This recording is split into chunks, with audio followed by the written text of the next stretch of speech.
प्रतापगढ़ जिले के धरियावत के आईसीआईसीआई बैंक में हुए स्कैम का एसपी अमित कुमार ने खुलासा किया है। गबन करने वाले बैंक मैनेजर प्रशांत काबरा और मैनेजर को ब्लैकमेल करने वाले उदयपुर के व्यापारी जालमचंद जैन से पूछताछ की। मामले में एसपी अमित कुमार ने रविवार को बैंक में निवेशकों के खातों से बिना उनकी जानकारी के निकाले गए 1,45,00,000 रुपए की वसूली की है। आरोपी जालमचंद जैन ने स्कैम धरियावत आईसीआईसीआई बैंक के मैनेजर प्रशांत काबरा के खाते से किया।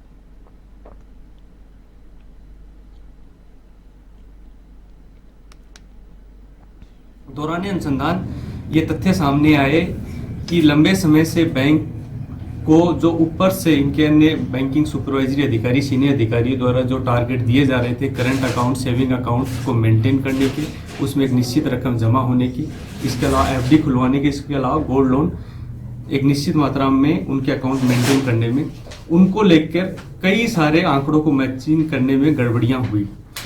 मुख्यतः ये लोग अलग अलग जो एफडी होती थी उनमें ओडी बना के या केसीसी में ओडी बना के अन्य अकाउंट्स में ट्रांसफर करते थे, ताकि ये जो आंकड़े मैच करने का जो इनको टारगेट होता था वो मैच किया जा सके और बाद में वो वापस मूल अकाउंट में पैसे वापस शिफ्ट करा देते थे। इसी क्रम में जालमचंद के अकाउंट में एक ओडी बनाकर कुछ पैसे ट्रांसफर हुए, वापस में एंट्री हो गई। लेकिन ये जब चीज जालमचंद पता चली तो उसने बैंक का जो मैनेजर प्रशांत काबरा था उसको इस बात के लिए ब्लैकमेल करना शुरू किया। लूणी विधानसभा क्षेत्र में अंतिम छोर पर बैठे व्यक्ति तक पर्याप्त पानी पहुंचाया जा सके, इसको लेकर जन स्वास्थ्य विभाग ने अवैध जल कनेक्शन हटाने का अभियान निरंतर चलाया है। विभाग के सहायक अभियंता उपखंड डोली नरेंद्र पाल सिंह ने बताया कि अधिशासी अभियंता महेंद्र किराड़ के निर्देशानुसार लूणावास भाखड़ से चाली होते हुए सेवाला जाने वाली मुख्य पाइपलाइन से कनिष्ठ अभियंता जितेंद्र सारस्वत ने कार्रवाई करते हुए 26 अवैध जल कनेक्शन हटाए। अभियान के दौरान अब तक 105 अवैध जल कनेक्शन हटा दिए गए। अभियान के दौरान पुलिस जाब्ता भी मौजूद रहा। तो वहीं अवैध जल कनेक्शन हटाने से लूणावास भाखड़ी से जुड़े गांवों में पेयजल सप्लाई सुचारू रूप से की जा सकेगी। अभियान आगे भी निरंतर जारी रहेगा। अवैध जल कनेक्शन कर पानी चोरी कर बेचने वाले सभी दोषियों के खिलाफ विभाग ने मुकदमा दर्ज करवाया और कार्रवाई की जाएगी।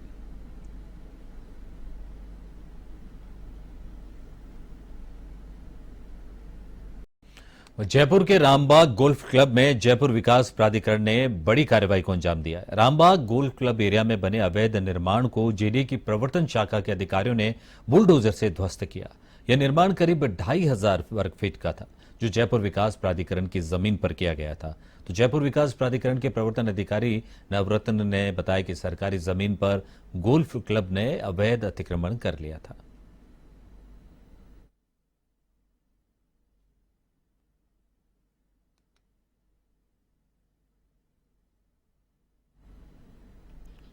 मुख्यमंत्री भजनलाल शर्मा ने कहा कि सकारात्मक ऊर्जा ही जीवन में प्रगति और परिवर्तन की संभावनाओं को मार्ग प्रशस्त करती है और यशस्वी प्रधानमंत्री नरेंद्र मोदी की सकारात्मक पहल से हमारा देश नए भारत का नया इतिहास लिखने की ओर कदम बढ़ा रहा है। शर्मा शनिवार को सिरोही के ब्रह्मा कुमारी संस्थान में स्वर्णिम राजस्थान अभियान के शुभारंभ समारोह को संबोधित कर रहे थे।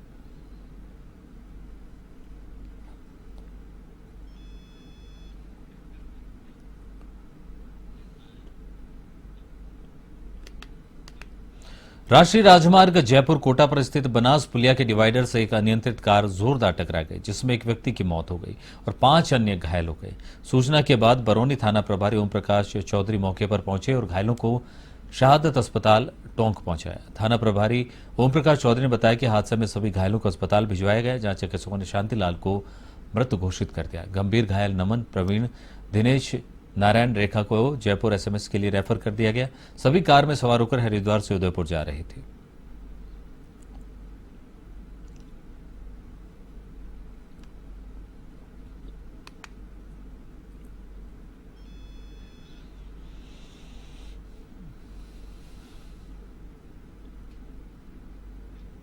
राजधानी जयपुर के शिवदासपुरा थाना पुलिस ने कार्रवाई करते हुए 4 शातिर चोरों को गिरफ्तार किया है।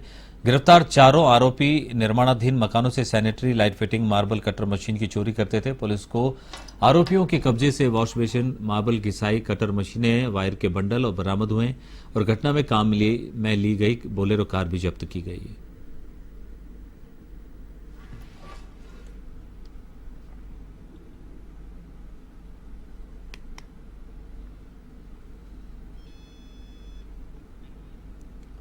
मेडिकल कॉलेज में व्याप्त अव्यवस्थाओं को लेकर आचार्य धर्मराज शर्मा भाजपा वरिष्ठ कार्यकर्ता जिला कोटा ने विधायक कोटा दक्षिण संदीप शर्मा को ज्ञापन देकर मेडिकल कॉलेज के अधीक्षक को हटाने की मांग की है।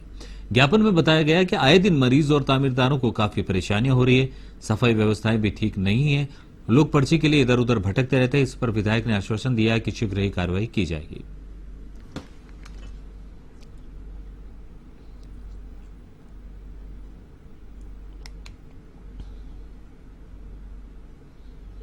ज्ञापन मुझे मिला है और निश्चित रूप से हम चाहते हैं कि हमारे सभी अधिकारी चाक चौबंद हो, जिनकी कोई शिकायतें ना हो और लोगों के प्रति सेवा का भाव रखते हुए समर्पित भाव से कार्य करें। निश्चित रूप से जो उचित सलाह लोगों की है उस पर कार्य करें। जो हमारे मेडिकल कॉलेज है उसमें काफी अव्यवस्थाएं हैं, जनता को काफी परेशानी आ रही है। सफाई व्यवस्था नहीं है ठीक से, डॉक्टर टाइम से नहीं आते हैं, नर्सिंग स्टाफ ढंग से काम नहीं करता है। तो हमने आज मांग करी है कि जो हमारे इसके मेडिकल कॉलेज के अधीक्षक हैं श्री आर पी मीणा जी, उनको हटाकर किसी अन्य को लगाया जाए ताकि व्यवस्थाएं ठीक। हाल ही में पेश हुए बजट और कोटा एयरपोर्ट पर पूर्व नगर विकास अध्यक्ष राम कुमार मेहता ने कहा कि राजस्थान के विकास में मील का पत्थर साबित होगा यह बजट। जल्दी कोटा को औद्योगिक क्षेत्र में बदला जाएगा।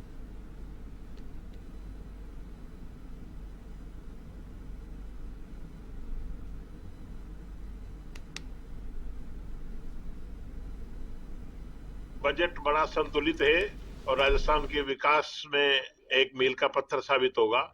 सभी क्षेत्रों को छुआ गया है बजट में। महाराणा प्रताप फाउंडेशन के विकास के लिए बजट का प्रावधान किया है। कृषि के विकास के लिए कृषकों को आत्मनिर्भर बनने की दिशा में गेहूं के और एमएसपी में जो बोनस राशि दी गई है वो एक। भरतपुर में शनिवार को हरित ब्रज सोसाइटी भरतपुर के तत्वावधान में विश्व प्रिय शासी पार्क में 2 दिवसीय फ्लावर शो का आयोजन किया गया। इस शो में जो पौधे लगाए गए वो लोगों ने आज से पहले कभी नहीं देखे थे। हरित ब्रज सोसाइटी अध्यक्ष अशोक पराशर ने कड़ी मेहनत कर देश के अलग अलग हिस्सों से हजारों प्रकार के पौधों का संकलन कर फ्लावर शो में प्रदर्शित किया।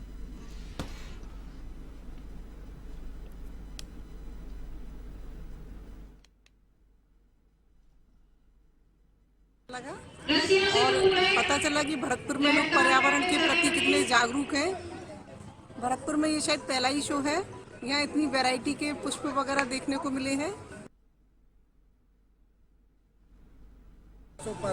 अध्यक्ष हरित सोसाइटी के द्वारा पहली बार ये इस तरह का आयोजन किया जा रहा है फ्लावर शो का।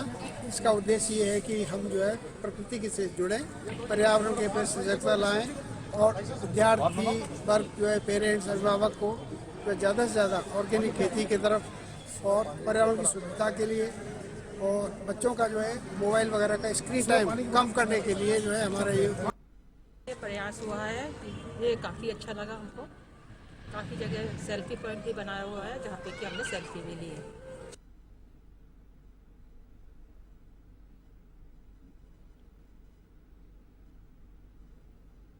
कार्यक्रम बहुत ही शानदार लगा और भरतपुर के हिसाब से ये एक ऐसी शुरुआत है जो मेरा अपना मानना ये है कि बहुत आगे तक जाएगी और बहुत ही अभिनव प्रयास है ये। बूंदी जिले के हिंडोली थाना क्षेत्र में अज्ञात चोर कटर से काटकर एटीएम में रखे 3,93,000 रुपए की राशि चुरा कर ले गए। हिंडोली थाना पुलिस ने बताया कि सुशील सोनी ने पुलिस को सूचना दी, जिस पर थाना प्रभारी मनोज सिंह सिकरवार महेश जाब्ता के साथ मौके पर पहुंचे तो वहां पर एटीएम कटा हुआ नजर आया। वहीं पुलिस ने सीसीटीवी फुटेज के आधार पर जांच शुरू कर दी।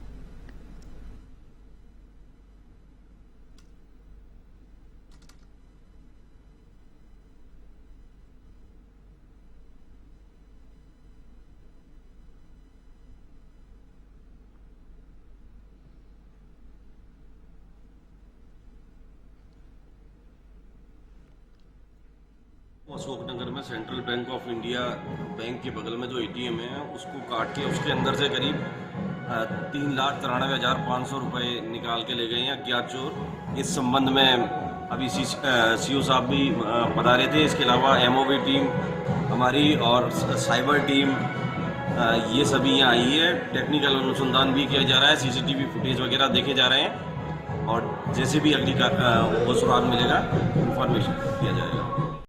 जोधपुर में नगर निगम उत्तर की महापौर कुंती देवड़ा ने कहा कि नगर निगम उत्तर की आय के स्रोत बहुत निम्न है, उसको भी ध्यान में रखते हुए किसी तरह उत्तर निगम का विकास किया जा सके। जो बजट बनाया गया स्वच्छता हेरिटेज को लेकर कार्यकाल का चौथा बजट पेश किया गया, जिसमें जोधपुर में ड्रेनेज और सीवरेज सिस्टम बहुत ही खराब है। भीतरी शहर में सीवरेज के बहते पानी को लेकर काम किया जाएगा। सीवरेज और ड्रेनेज को सुधारना प्राथमिकता रहेगी।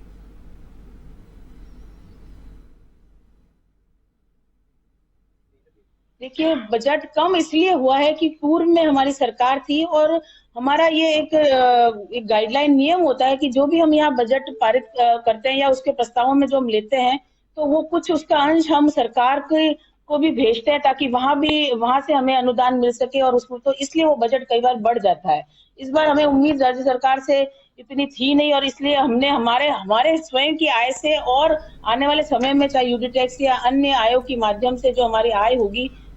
जोधपुर फलोदी पुलिस ने 25,000 का इनाम घोषित हार्डकोर मांगीलाल नोखड़ा को गिरफ्तार किया है। मांगीलाल नोखड़ा पुत्र भागीरथ राम बिश्नोई निवासी नोखड़ा भाटिया पर हत्या के प्रयास, मारपीट, एनडीपीएस सहित 27 से अधिक विभिन्न थानों में मामले दर्ज है। फलोदी एसपी हनुमान प्रसाद के निर्देशन पर डीएसपी प्रभारी देवाराम बिश्नोई के नेतृत्व में कार्रवाई और हार्डकोर मांगीलाल गिरफ्तारी के दौरान भागने का प्रयास किया।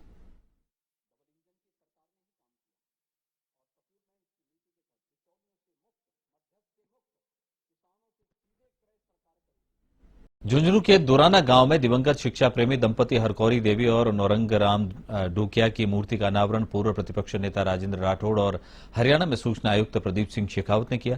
इस मौके पर चुरू विधायक हरलाल सहारण, पूर्व विधायक सुभाष पूनिया, भाजपा प्रदेश मंत्री वासुदेव चावला, भाजपा जिलाध्यक्ष पवन मावंडिया, भाजपा के राष्ट्रीय परिषद सदस्य विश्वंबर पूनिया, भाजपा जिला उपाध्यक्ष सुशीला सीगड़ा, सीकर भाजपा की संगठन प्रभारी दिनेश धाबाई, डॉक्टर राजेश बावल आदि बतौर अतिथि मौजूद थे। इस मौके पर राठौड़ ने भगवान श्री राम का उदाहरण देते हुए कहा कि हमारी संस्कृति में माता पिता का दर्जा भगवान से भी बढ़ा दिया गया है। शेखावटी के प्रमुख शिक्षाविद प्यारेलाल जी के पिता श्री नौरंगलाल जी और माता श्री हरकी देवी जी की मूर्ति का अनावरण हुआ है। इन्होंने वो संस्कार दिए अपने पुत्र को, आज इनकी संस्था शिक्षा के क्षेत्र में एक विशाल वटवृक्ष बनी हुई है। निश्चित तौर पर माता पिता का सम्मान चिरस्थायी रूप से करे, ये उम्मीद हमारी संस्कृति में हमेशा कही गई है। भगवान राम जिनके एक पिता के आदेश पर जिन्होंने अपना राजपाट छोड़कर वनवास किया, उसी राम मर्यादाओं में पिता के हुक्म की मर्यादा और पिता को सम्मान करना बहुत बड़ी बात है। मैं मनोहरपुर थाना इलाके में हुई मेडिकल स्टूडेंट के साथ गैंग रेप की घटना में पुलिस ने 5 आरोपियों को गिरफ्तार करने में बड़ी कामयाबी हासिल की है। साथ ही एक नाबालिग को भी निरुद्ध किया है। जयपुर ग्रामीण पुलिस अधीक्षक शांतनु कुमार सिंह ने मेडिकल स्टूडेंट के साथ हुए गैंगरेप के मामले को गंभीरता से लेते हुए additional SP Hariprasad Somani, DSP Pradeep Yadav के सुपरविजन में 20 टीमों का गठन किया। पीड़िता ने घटना के संबंध में 8 फरवरी को थाने में शिकायत दी। इसके बाद पुलिस एक्शन में आई और इन टीमों ने मनोहरपुर, शाहपुरा, चरोल और चंदवाजी सहित आसपास के करीब 200 से अधिक सीसीटीवी फुटेज खंगाले और मामला दर्ज होने के 12 घंटे के अंदर गैंगरेप के सभी आरोपियों को दबोच लिया।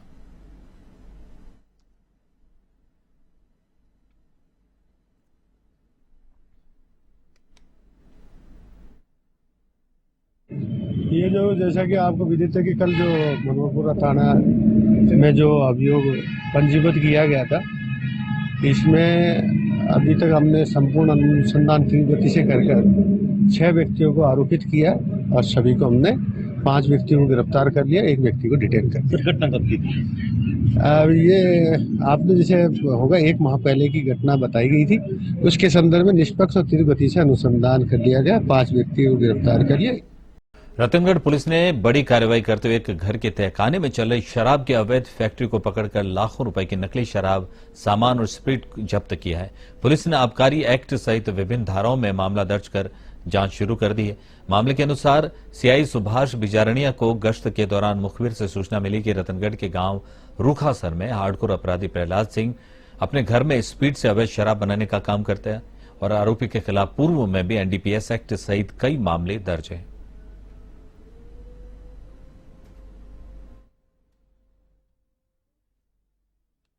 दौरान गश्त मुख्य इतला मिली थी रूखासर गांव में प्रहलाद सिंह सनोप चंगेज सिंह राजपूत ने अपने घर में अवैध शराब बनाने का काम करता है और घर में अवैध सामान शराब से संबंधित सामान छुपा रखा है, जिस पर महज जाब्ता के प्रहलाद सिंह रूखासर के घर पे तलाशी ली तो घर के पिछवाड़े में बने सफा के अंदर अंडरग्राउंड एक कैबिन बना रखा था, जिसमें काफी मात्रा में स्प्रिट, निर्मित और अर्धनिर्मित शराब।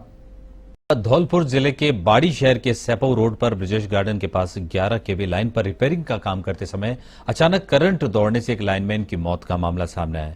घटना के बाद पीड़ित परिजनों ने डिस्कॉम पर लापरवाही का आरोप लगाया।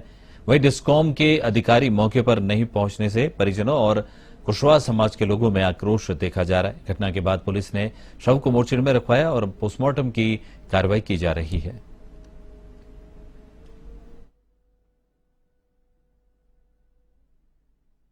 सुबह जी काम पे गया था, लाइट की कंप्लेंट आई थी और ये ठेकेदार ने मतलब लाइट वाले ने जो कहा था उसकी कंप्लेंट को सही करे आओ, और जी वहाँ से कंप्लेंट पे गए हैं, बिजली विभाग से सिट डाउन ले लिया है और उसके बाद उन्होंने सिट डाउन छोड़ दिया है। क्या कर दिया है उसकी प्रदेश सरकार के बजट के बाद शनिवार को सभापति जीवन खां कार्यकाल का अपना अंतिम बजट पेश कर रहे हैं। पिछली बैठक में 382.52 करोड़ रुपए का बजट पेश किया गया था। इसमें 570 करोड़ रुपए सड़कों पर निर्माण कार्य पर खर्च किए गए थे और शनिवार को बजट से भी सिक्योर के शहर के लोगों को काफी उम्मीद है। सभापति अपना बजट नगर परिषद सभागार में पेश कर रहे हैं।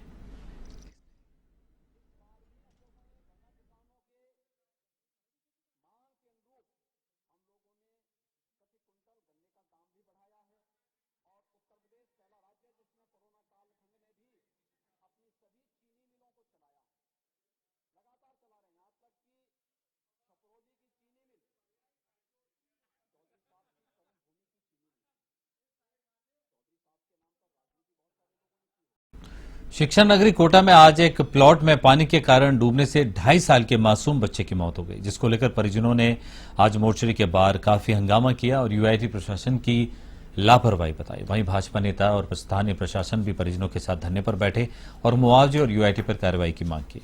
इसके बाद पुलिस मामले की जांच कर रही है।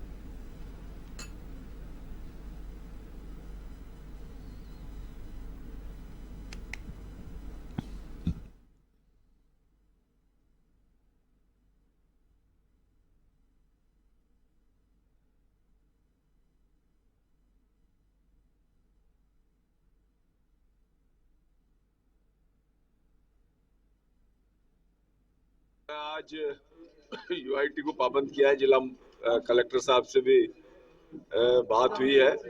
आगे से जो भी प्लॉट यूआईटी स्कीम में बेचे जाएंगे वो प्लिंथ लेवल तक भरकर बेचे जाएंगे और जो पूर्व में लोगों के भूखंड पानी भरे हुए हैं उनको नोटिस प्रदान कर या तो यूआईटी उन्हें भरेगी अथवा भूखंड मालिक उन्हें भरे।